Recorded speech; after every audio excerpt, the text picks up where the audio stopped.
2019 మార్చి 15వ తేదీన చనిపోయిన రోజున సాక్షి టీవీలో వేసింది ఏమేశారు తమ్ముళ్ళు, జ్ఞాపకం ఉందా?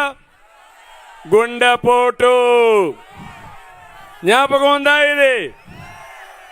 తర్వాత గుండెపోటు కాదు, రక్తపు వాంతులు. ఆ తర్వాత గొడ్డలి దారుణ హత్య. అదవుతానే నారాసుర రక్త చరిత్రని నా చేతిలో కత్తిపెట్టి ఈ దొంగ సాక్షిలో వేసుకున్నారు. గుర్తుందా అని మిమ్మల్ని అడుగుతున్నా. ఆ తర్వాత కోడికత్తి డ్రామా కూడా ఉంది తమ్ముళ్ళు. ఇప్పుడు కొత్త డ్రామాకు శ్రీకారం చుట్టాడు. బెంగళూరులో ఆస్తికి సంబంధించి సెటిల్మెంట్ వివాదమే హత్య కారణం అన్నారు. గుర్తుందా అని మిమ్మల్ని అడుగుతున్నా.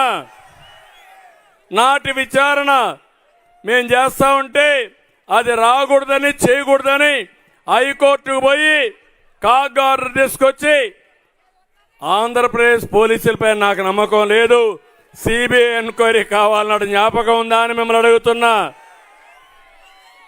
ఆ తర్వాత సిబిఐ ఎంక్వైరీ వద్దన్నాడు. అధికారం వస్తానే రాజకీయంగా ఉపయోగించుకుని ఎన్నికలు అవుతానే సిబిఐ ఎంక్వైరీ వద్దన్నాడు.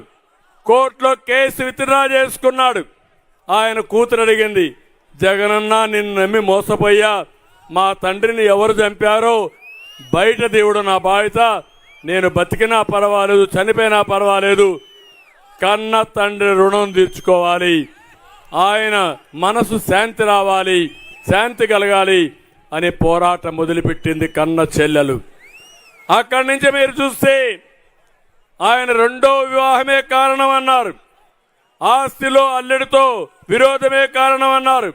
కడాన సొంత కూతురే తండ్రిని హత్య చేసిందని, ఆ కూతురు కూడా ఇక్కడ లేదు, హైదరాబాద్లో ఉంది, కూతురే హత్య చేసిందని మాట్లాడే పరిస్థితికి వచ్చారు. ఆ తర్వాత చూస్తే సునీల్ యాదవ్ తల్లిని వివేకానంద లైంగికంగా వేధించాడు కాబట్టి చంపేశారన్నారు. అంటే ఇన్ని ట్విస్టులు పెట్టి నిన్న మాట్లాడుతున్నాడు ఈ ముఖ్యమంత్రి. ఏం తమ్ముళ్ళు, కలియుగం అంట.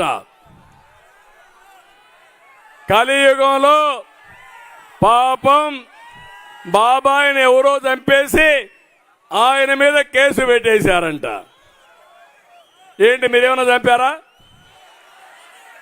సింగనమల్లో ఎవరన్నా పోయి చంపే వచ్చారా అని మిమ్మల్ని అడుగుతున్నా. అంటే ఇప్పుడు ఆయన చెల్లెల్ని, ఇద్దరు చెల్లెలు నేను మేనేజ్ చేశానంట. గొప్పోడే కదా. అదే మరి అన్ని రాజకీయ పార్టీలు నేనే మేనేజ్ చేస్తున్నానంట. కాంగ్రెస్ని, బీజేపీని, జనసేనని, కమ్యూనిస్టుల్ని ఆయన ఒంటరివాడంట.